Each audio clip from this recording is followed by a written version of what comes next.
Mari kita buka Alkitab kita dari Injil Matius pasal yang ke-12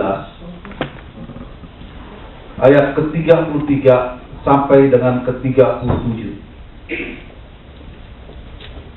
Injil Matius pasal yang ke-12 mulai ayat yang ke-33 sampai ke-37. Saya akan bacakan buat saudara. Demikian firman Tuhan. Matius pasal 12 ayat ke-33 sampai ke-37. Jikalau suatu pohon kamu katakan baik, maka baik pula buahnya. Jikalau suatu pohon kamu katakan tidak baik, maka tidak baik pula buahnya. Sebab dari buahnya pohon itu dikenal. Hai kamu keturunan ular beludak, bagaimanakah kamu dapat mengucapkan hal-hal yang baik, sedangkan kamu sendiri jahat? Karena yang diucapkan mulut meluap dari hati. Orang yang baik mengeluarkan hal-hal yang baik dari perbendaharanya yang baik, dan orang yang jahat mengeluarkan hal-hal yang jahat dari perbendaharanya yang jahat. Tetapi aku berkata kepadamu, setiap kata sia-sia yang diucapkan orang harus dipertanggungjawabkannya pada hari penghakiman. Karena menurut ucapanmu engkau akan dibenarkan, dan menurut ucapanmu pula engkau akan dihukum. Amin. Saudara, peristiwa ini dilatar belakangi ketika pada satu kali waktu Yesus berada di suatu tempat, maka ada orang yang membawa kepada Yesus seorang yang sakit kerasukan setan. Kalau saudara baca mulai ayat 22. Nah, orang yang sakit kerasukan setan ini, dia mengalami penyakit buta dan bisu. Dia tidak bisa melihat, bahkan dia tidak bisa berkata-kata.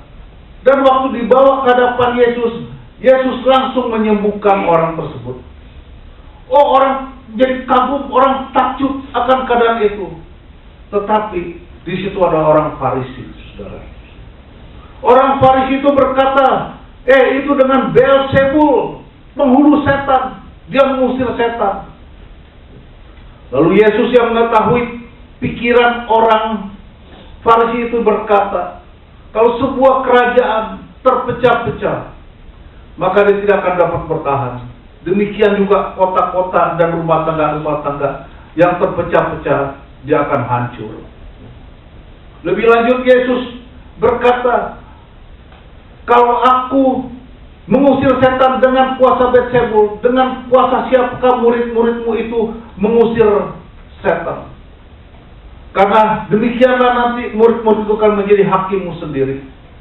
Kata Yesus, kalau aku mengusir setan dengan roh Allah, maka sesungguhnya kerajaan Allah sudah datang kepadamu. Bahkan Yesus berkata, kalau seorang menghujat anak manusia, dia akan diampuni. Tetapi kalau menghujat roh Allah, roh kudus, dia tidak akan diampuni.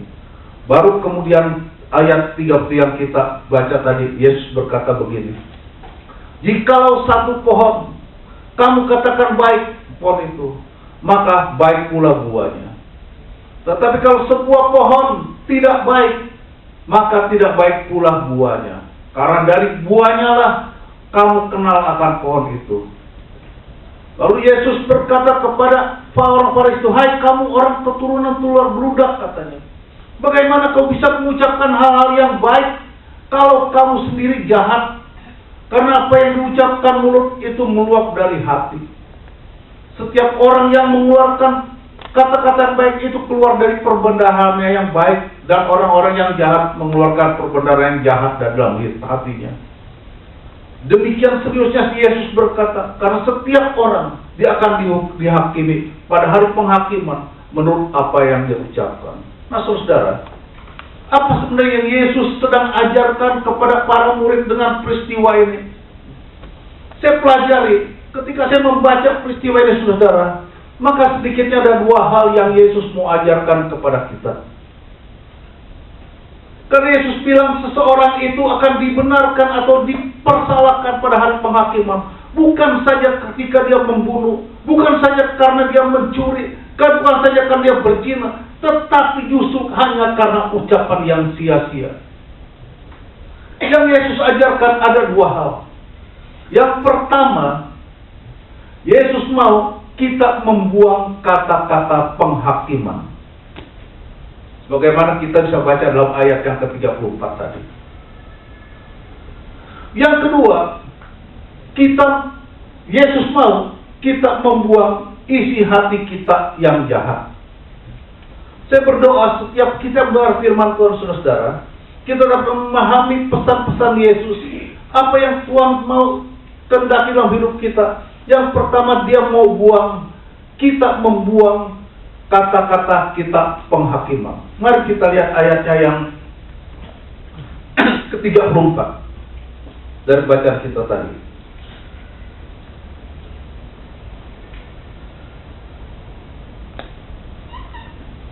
Hai kamu keturunan ular beludak, bagaimanakah kamu dapat mengucapkan hal-hal yang baik, sedangkan kamu sendiri jahat, karena ucapkan mulut meluap dari hati. Saudara, Yesus begitu marah kepada orang Farisi, sehingga dia tidak berkata, hai kamu, tetapi Yesus berkata, hai kamu keturunan ular beludak. Kenapa Yesus marah kepada orang Farisi?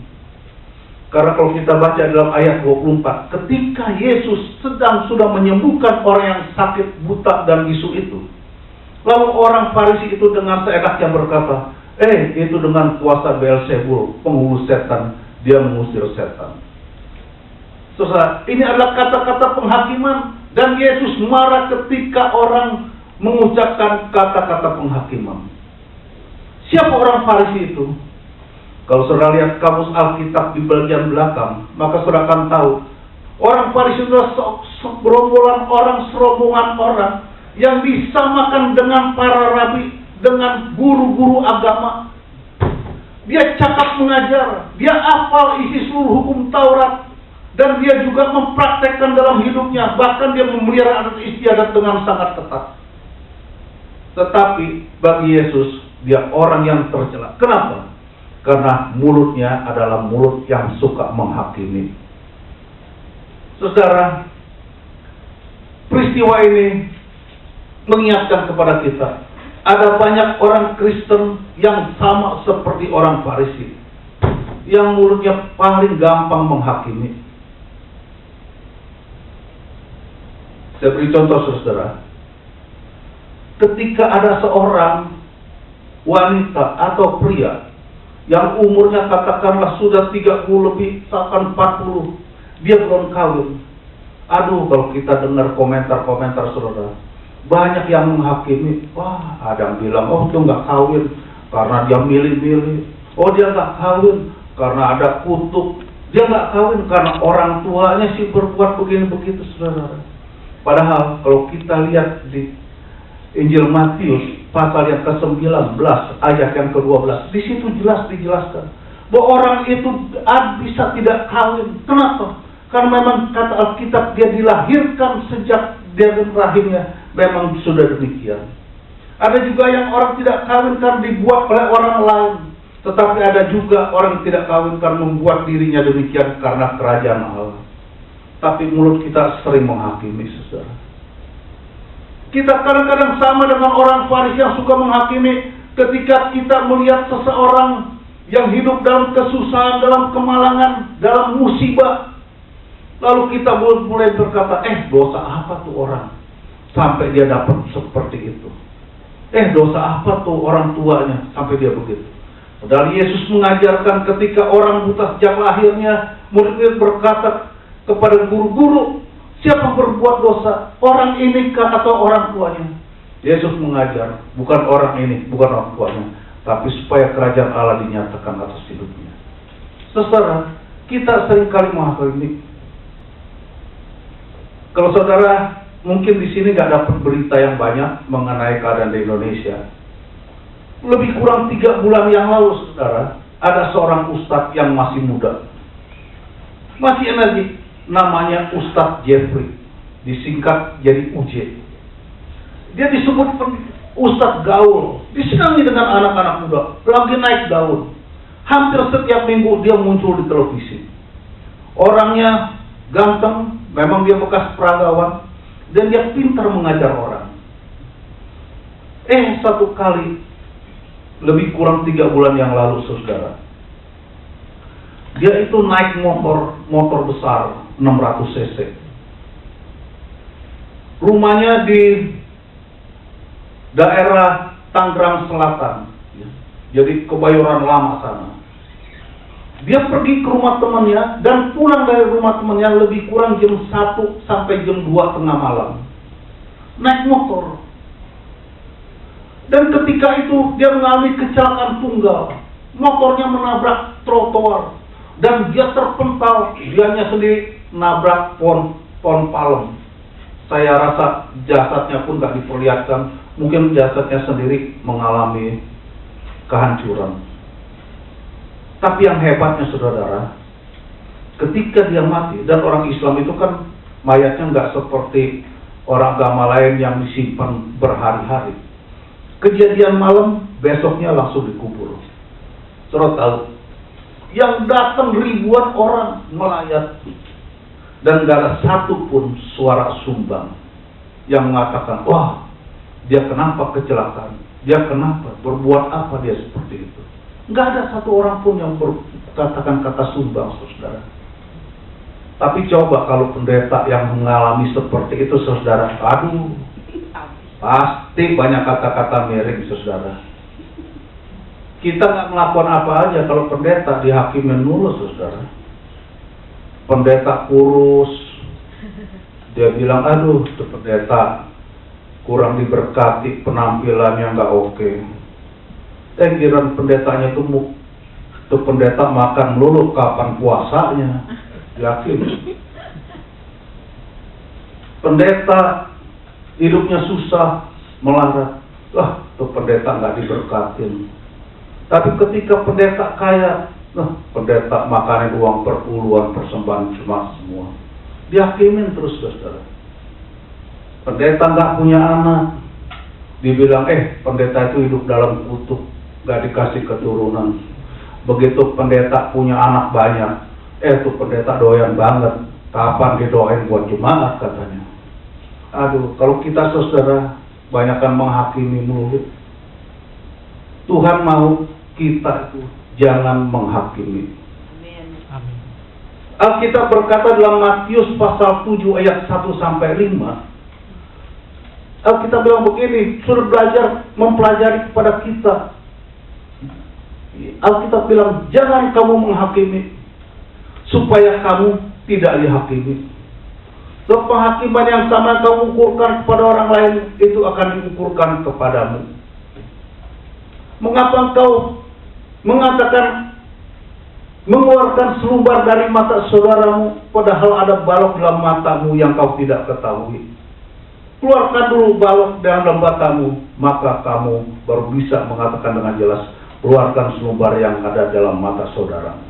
Saudara, Alkitab berkata bahwa hidup kita jangan menghakimi. Tapi berapa banyak kita hidup dalam penghakiman. Hari ini pelajaran pertama yang Tuhan mau kita kerjakan adalah kita harus membuang kata-kata yang sifatnya menghakimi. Karena apa yang kita ucapkan, kata Tuhan, kita harus pertanggungjawabkan pada hari penghakiman. Yang kedua, apa yang Tuhan mau ajarkan tentang bacaan yang kita baca tadi, ayat yang kita baca tadi. Yang kedua, Tuhan mau kita membuang hati kita dari hal-hal yang jahat. Mari kita lihat ayat yang ke-34 bagian yang B.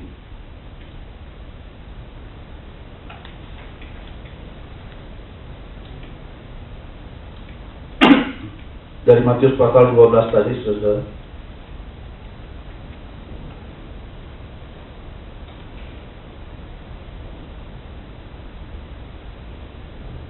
Karena yang diucapkan mulut meluap dari hati.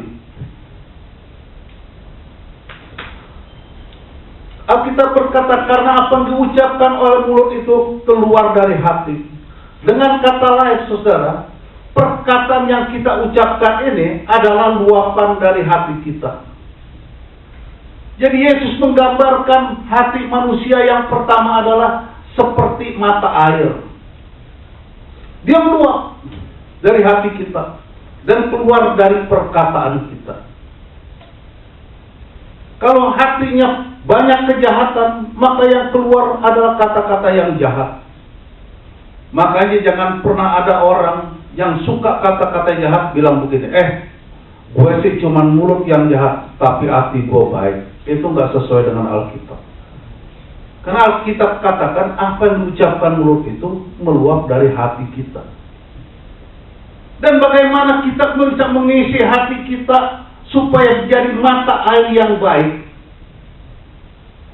Kalau saudara baca dalam Yohanes pasal 4, di situ saudara akan menemukan tentang Yesus bertemu dengan seorang perempuan Samaria di tepi sungai Yakub, di tepi sumur Yakub maksud saya.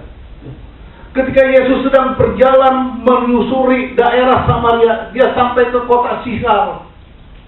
Dan Yesus dengan letih, dia berada di tepi sebuah sumur yang disebut sumur Yakub. Dan ketika muridnya sedang membeli makanan ke kota, Yesus menunggu di tepi sumur. Lalu kira-kira jam 12 siang datanglah seorang wanita. Perempuan ini datang kepada Yesus, dia mau ngambil air. Dan Yesus berkata, perempuan, beri aku minum. Lalu perempuan itu berkata, masakan kau minta minum kepadaku? Karena sesungguhnya kau orang Yahudi tidak bergaul dengan kami orang Samaria. Yesus bilang, kalau kamu tahu tentang kasih karunia dan kamu tahu siapa yang berbicara kepadamu, pasti kamu akan minta air daripadaku. Karena kalau kamu minum air ini, kamu akan haus lagi. Tetapi kalau kamu minum air daripada aku berikan, kamu tidak akan haus lagi sampai selama-lamanya. Bahkan air yang aku berikan itu akan menjadi mata air dalam dirimu, yang akan terus memancar keluar sampai hidup yang kekal. Itu saudara bisa baca dalam ayatnya yang ke 13 dan 14. Dalam ayat 13 dan 14.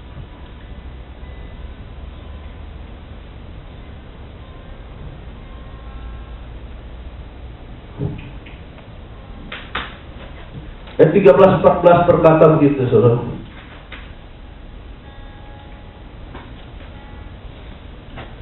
Jawab Yesus kepadanya, barang siapa minum air ini, ia akan haus lagi. Tetapi barang siapa minum air yang akan kuberikan kepadanya, tidak akan haus untuk selama-lamanya. Sebaliknya, air yang akan kuberikan kepadanya akan menjadi mata air dalam dirinya, yang terus-menerus memancar sampai hidup yang kekal. Saudara, Yesus mengumpamakan hidup kita ini, hati kita ini, sebagai mata air. Maka, bagaimana supaya kita bisa mengisi sumber kehidupan kita menjadi baik? Adalah satu, dengan membaca, mendengar tentang berita-berita firman Tuhan.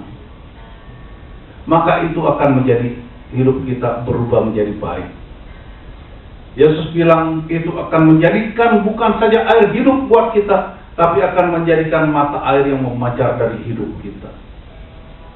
Saudara, satu kali, ini peristiwa yang sungguh terjadi, orang dari Singapura namanya Calvin Shaw.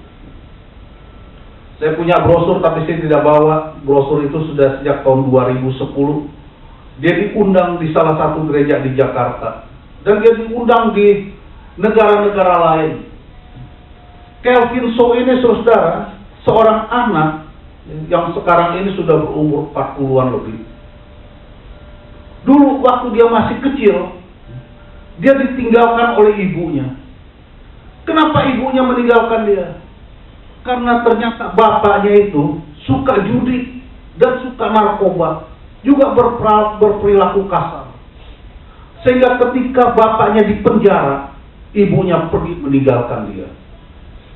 Calvin Shaw tinggal seorang diri bersama dengan neneknya, dengan paman-pamannya. Dan ketika dia berumur kelas 5, bapaknya baru keluar dari penjara. Dan itu pertama kali dia kenal dengan bapaknya. Bapaknya ini saudara, kerjanya di tempat judi. Jadi setiap kali bapaknya kerja, Kelvin So yang masih kecil ini diajak serta. Bapaknya juga setelah tertangkap, dia bukan berhenti dari narkoba, dia juga tetap menjadi pecandu narkoba. Dan bahkan dia suruh Kelvin yang menyediakan peralatan narkoba kalau dia sedang sakau, sedang ketagihan. Kelvin yang masih kecil bukan saja menyediakan, tapi sebagai seorang anak dia ingin merasakan. Akhirnya dia curi-curi, dia cobain narkoba itu. Dan akhirnya dia ketagihan narkoba terus-menerus. Sampai dia besar, akhirnya dia gak bisa lepas dari ketagihannya. Dan dia mulai mencuri barang-barang yang ada di rumah neneknya. Kelvin berkali-kali saudara, dia bukan saja menjadi pecandu, tetapi dia juga akhirnya dia butuh duit, dia akhirnya jadi pengedar narkoba. Dan dia beberapa kali ditangkap oleh polisi, dihukum, keluar lagi, dia tidak pernah kapok, dia melakukan lagi, dia lakukan terus. Sekali waktu dia dihukum berat, hukumannya 20 tahun penjara. Karena dia berkali-kali sudah ketangkep, dan kali ini dia ketahuan dia sebagai pengedar. Hukumnya tambah berat. Dia ditangkap. Lalu di dalam penjara, Kelvin yang sudah tidak punya masa depan ini, dia nggak bisa tidur. Lalu dia bangunkan kotak-kotak pintu penjara kepada penjaga penjara, dia minta sesuatu. Dia bilang, "Pak, tolong, saya tidak bisa tidur, kasih saya buku. Saya mau baca buku aja." Lalu sipir penjara ini mencari buku apa yang mau diberikan, tapi tidak ada satu buku pun yang ada. Lalu yang ada cuma satu-satunya Alkitab. Maka Alkitab diberikan kepada Kelvin So. Dia terpaksa, nggak ada bacaan lain, dia mulai membaca Alkitab. Rupanya dia makin tertarik, dia baca terus. Ya, akhirnya saudara-saudara, waktu dia baca, hidupnya mulai berubah. Dia mulai berubah, kata-katanya mulai berubah, perilakunya mulai berubah. Orang penjara, sipir penjara senang kepada dia. Bahkan di dalam penjara dia sudah bisa menyampaikan firman Tuhan. Setelah keluar dari penjara, dia dipakai luar biasa oleh Tuhan. Dia menjadi saksi Tuhan untuk memenangkan banyak jiwa, khususnya pada para korban-korban narkoba. Saudara, siapa yang bisa membersihkan hatinya yang jahat ketika dia baca firman Tuhan? Makanya saudara, jangan bangga dengan kekristenan kita, tetapi seberapa banyak kita terus mempelajari firman Tuhan. Dan tidak ada sesuatu yang bisa mengubah seseorang selain kuasa firman Tuhan. Sekarang saudara, dulu Kelvin So kalau ngomong saudara, selalu ngomong dulu baru mikir. Sekarang dia jadi orang yang sabar. Orang heran lihat dia. Karena sekarang kalau ngomong hati-hati, dia mikir dulu baru ngomong. Ini beda seseorang yang berkhidmat. Kita selalu nggak terburu-buru, nggak tergesa-gesa untuk mengucapkan segala sesuatu. Kita pikirkan dulu, apakah kata-kata saya akan menyukai orang lain. Kalau dulu Kelvin So selalu berkata, baru berpikir. Ini terlambat.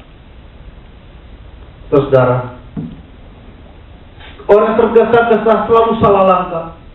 Alkitab berkata, ketika satu kali Musa naik ke gunung Sinai, bawa umat Israel, tunggu di bawah. 40 hari lamanya Musa naik ke gunung Sinai untuk menerima 2 loh batu dari Allah. Umat Israel di bawah nggak sabar lagi. Dia bilang kepada Harun, "Harun, buat bagi kami Allah lain yang dapat kami sembah. Buat patung lembu emas bagi kami." Akhirnya mereka membuat patung lembu emas untuk disembah. Dan akhirnya Tuhan marah kepada bangsa Israel. Saudara, orang yang terburu-buru, yang gak sabar, selalu mengalami masalah yang berat. Ketika satu kali Saul mau berperang melawan orang Filistin, biasa sebelum berperang dia harus mempersembahkan korban kepada Tuhan. Dan yang mempersembahkan korban harus seseorang imam, yaitu Samuel. Waktu ditunggu Samuel selama 7 hari tidak datang-datang, Saul tidak sabar lagi. Dia ambil korban persembahan itu, dia bakar sendiri. Dan karena perbuatannya yang terburu-buru, tergesa-gesa, akhirnya kerajaannya diambil Tuhan daripada dia. Dalam Lukas pasal 15 diceritakan tentang perumpamaan seorang anak yang terhilang. Bagaimana si bungsu terburu-buru minta bagian warisan yang menjadi hak dia. Tetapi ketika dia menerima warisan itu, dia nggak jadi berkat, tapi justru menjadi laknat dalam hidupnya. Saudara, jangan suka terburu-buru dalam mengucapkan kata-kata. Kita harus berpikir dulu baru mengeluarkan kata-kata. Supaya kita berkata, supaya hati kita, ucapan kita yang seperti mata air yang keluar dari hati kita. Satu kali saudara, konon terjadi, ada 4 orang naik sebuah pesawat. Dia naik pesawat yang kecil, saudara. Dan isi di pesawat ini 4 orang ini, yang satu pilot pesawat, yang satu lagi pendeta yang sudah tua, yang satu lagi seorang pengusaha, dan yang terakhir seorang pramuka yang masih muda. Dia naik sebuah pesawat. Lalu pesawat ini mengudara.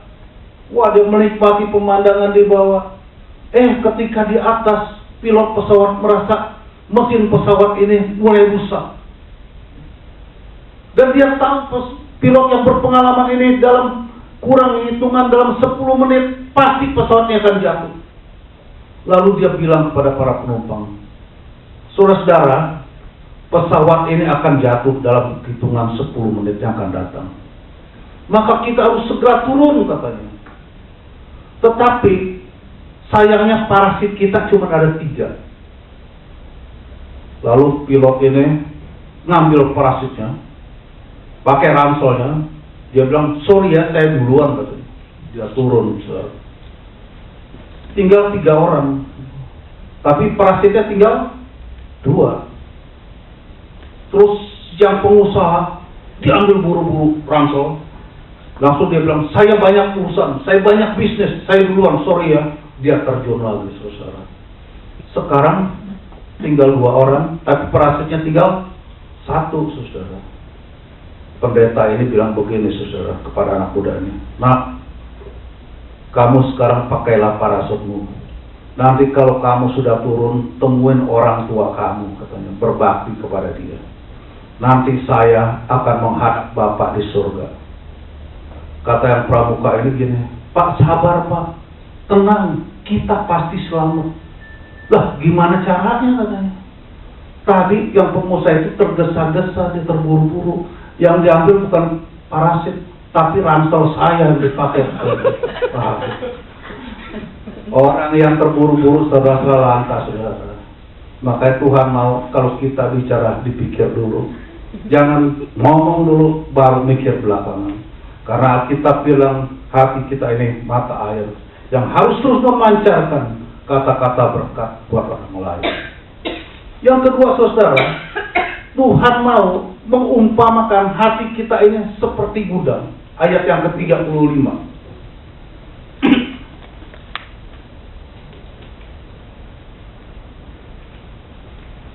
Orang yang baik mengeluarkan hal-hal yang baik dari perbendaharaan yang baik, dan orang yang jahat mengeluarkan hal-hal yang jahat dari perbendaharaan yang jahat. Saudara, yang kedua, Tuhan menggambarkan hati kita ini kecuali seperti mata air yang harus meluap terus dalam ucapan kita. Yang kedua, Tuhan bilang, hati kita ini seperti gudang. Artinya perkataan kita yang keluar tergantung apa yang tersimpan di dalam hati kita. Karena ini gudangnya. Kalau di gudangnya ini yang tersimpan hal-hal yang baik, maka yang keluar itu juga perkataan-perkataan yang baik. Tetapi sebaliknya, kalau gudangnya ini merupakan banyak hal yang tidak baik, maka yang keluar juga tidak baik. Bagaimana kita bisa memiliki gudang hati kita yang baik ini? Caranya adalah kita harus membuang semua hal-hal yang tidak baik. Amarah, dendam, kepahitan, iri hati, curiga, semua hal-hal yang tidak baik buang. Supaya apa? supaya kata kita mengucapkan hal-hal yang baik. Karena semuanya sumbernya adalah hati kita yang merupakan gudang. Perhatikan saudara, orang yang hidup dalam kepahitan, orang yang hidup dalam dendam, orang yang hidup dalam amarah, selalu banyak konflik dengan orang lain. Pasti dia akan banyak konflik. Kenapa? Karena kata-katanya tajam. Karena kata-katanya sering melukai. Dia suka kalau kata-katanya sengaja memojokkan orang. Dia suka kalau kata-katanya sengaja melemahkan orang lain. Maka Tuhan bilang, hati kita ini seperti gudang. Ada perbendaharaan di dalam hati kita. Dan kalau orang baik, dia akan mengeluarkan kata-kata yang baik dari perbendaharaan hatinya. Dan orang yang jahat, yang tidak baik, itu juga akan mengeluarkan kata-kata yang tidak baik dari perbendaharaan hatinya. Saya berdoa setiap kita mendengar firman Tuhan pada siang hari ini, saudara. Jangan kita mengambil hikmat dari pengajaran firman Tuhan siang hari. Yang pertama, Tuhan mau jangan ada kata-kata penghakiman dalam hidup kita. Yang kedua, Tuhan mau kita buang segala hal-hal yang jahat dari isi hati kita. Supaya apa? Supaya kelak ketika tiba hari penghakiman, Tuhan tidak akan menghakimi kita dengan sesuatu yang salah atas perbuatan kita. Karena kata Tuhan, kita akan dipersalahkan atau dibenarkan menurut ucapan kita. Dalam firman Tuhan pagi siang hari boleh memberkati kita semua. Amin.